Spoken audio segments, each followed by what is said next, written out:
Hey everyone, welcome back to the Daily Gold Podcast. Today I'm speaking with Jeff Pontius, who's the founder and CEO of Corvus Gold.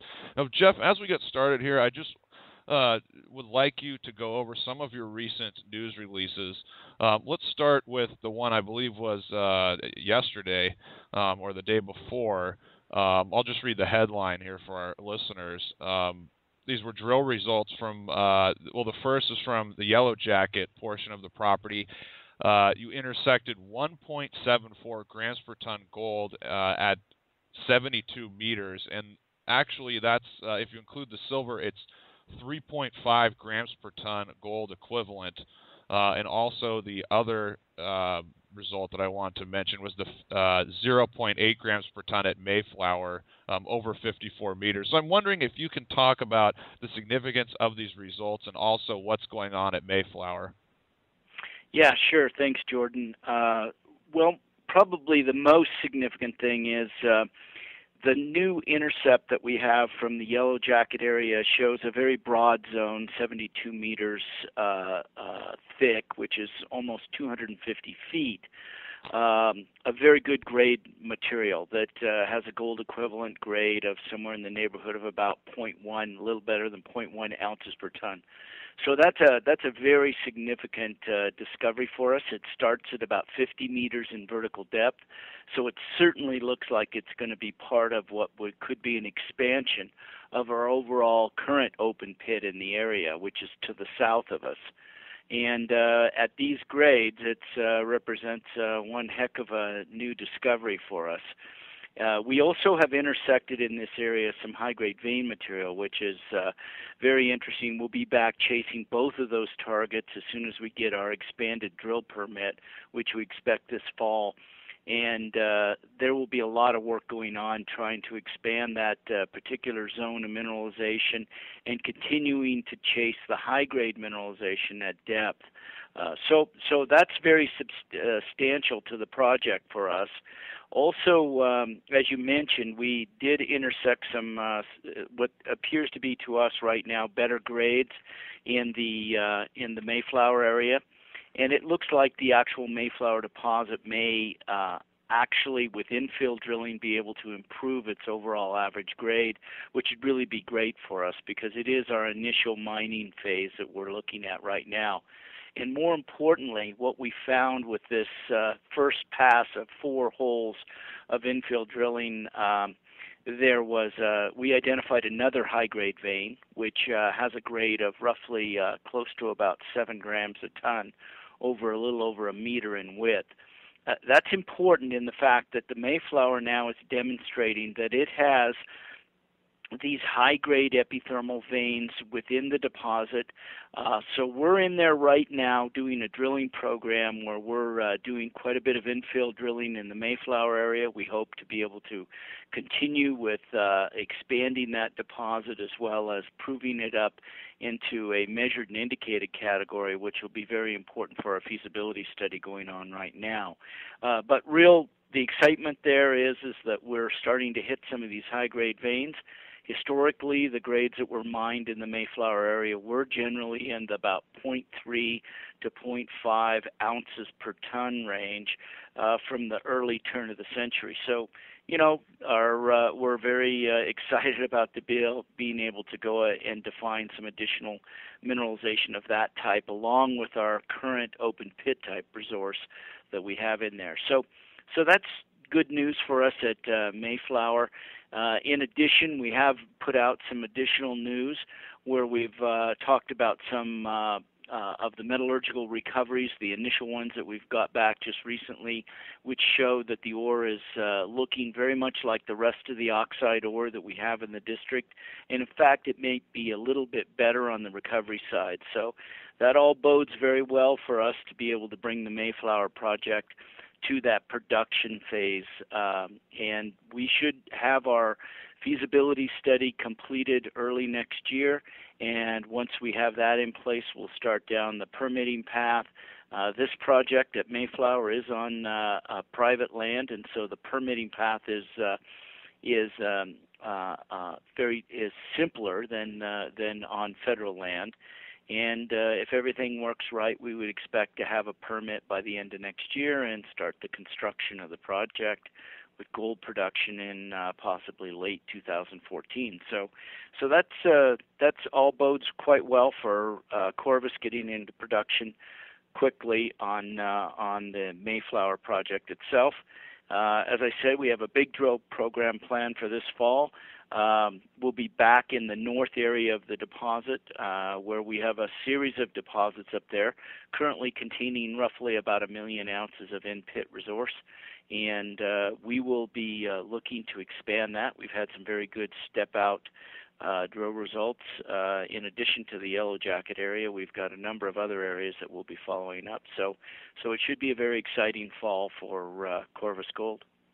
Jeff, before we talk about the Alaska projects, I just want to ask a follow-up in regards to North Bullfrog. To kind of play devil's advocate, because I mean, as you know, it all sounds great. In your opinion, what is your greatest challenge going forward to bring the Mayflower deposit into production? Well, I think we're always looking at what potentially can go wrong. As developers, you always have to do that. So far, we've been very encouraged with what we've seen so far. But our next big important step for us right now, and everyone should realize that this is a low-grade deposit. We have to make all the engineering and all the mine design work come together into a solid, very profitable project. And we believe that will come out of our feasibility study that we're doing right now. So far, we see that the project looks pretty robust to us. Once we have that, one of the key steps for us is to raise the capital required to develop the project. And that's probably the biggest risk we have these days right now with the current weak markets that we have, is our ability to raise that capital required to get the project in production. We do have a bit of an edge on that in the fact that our two largest shareholders, the Tocqueville Gold Group and Anglo Gold Shante, a large South African mining company, who are our two largest shareholders, have been very supportive of us. They participated in our last financings, and they certainly are encouraging us to keep moving this project down the path. And I believe they could potentially be a source in the future for the CapEx. I mean, the beauty of the Mayflower project and why we're so excited with it is the development costs are relatively low.